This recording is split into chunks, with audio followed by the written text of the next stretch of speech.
Mbah Daliem sejak muda hingga tuanya berprofesi sebagai dukun pijat bayi, yang bukan saja bisa memijat bayi, tapi juga ibu yang baru melahirkan, atau juga hanya untuk sekedar memijat biasa saja. Mbah Daliem memiliki kepekaan yang kalau menurut orang Jawa disebut memiliki ilmu titen. Kemampuan ini dia didapatnya sejak muda karena ia juga rajin melakukan puasa muti. Singkat cerita, Mbah Daliem mendapat panggilan memijat di desa tetangga dan yang memesan adalah keluarga orang terpandang bernama Pak Bandi, bukan nama sebenarnya. Mbah Daliem diminta untuk memijat istri Pak Bandi dan ibunya. Saat itu Mbah Daliem sedang menunaikan puasa muti dan bergantian memijat istri serta ibu Pak Bandi. Proses pemijatan tersebut selesai saat maghrib dan Mbah Daliem berbuka puasa terlebih dahulu. Pak Bandi kemudian menyerahkan amplop berisi uang sebagai tanda terima kasih. Ketika mau pulang, tiba-tiba turun hujan lebat yang sangat lama, sehingga Pak Bandi menawarkan agar Mbah Daliem menginap saja serta besoknya akan diantar kembali oleh anak buahnya. Mbah Daliem setuju karena hujan masih belum berhenti, sementara hari sudah mulai malam dan jarak menuju rumahnya juga lumayan jauh.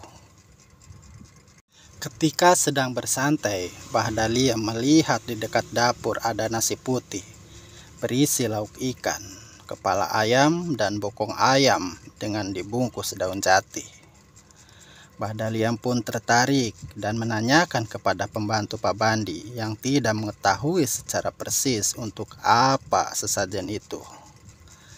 Ia hanya mengikuti perintah Pak Bandi saja, begitu katanya.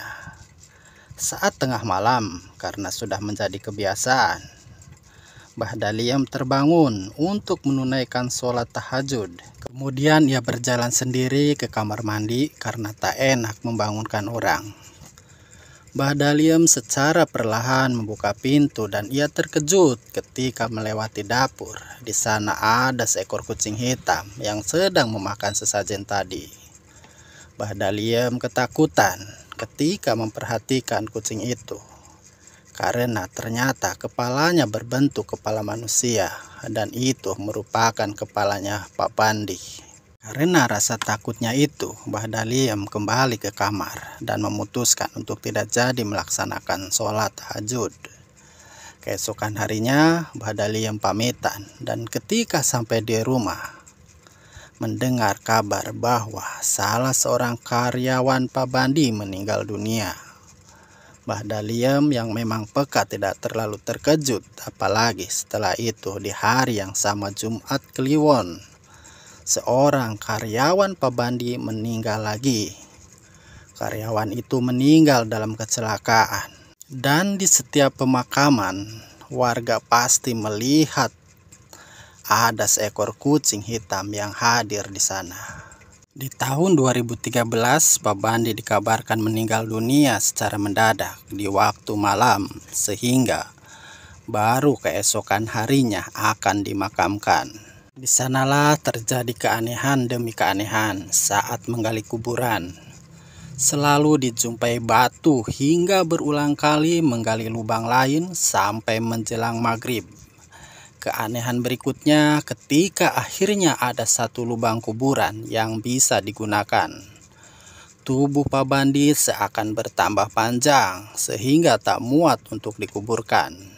Waktu yang sudah larut membuat warga yang tersisa dan pihak keluarga memutuskan tubuh Pak Bandi terpaksa dikuburkan dengan cara ditekuk sampai sepintas bentuknya seperti kucing tidur.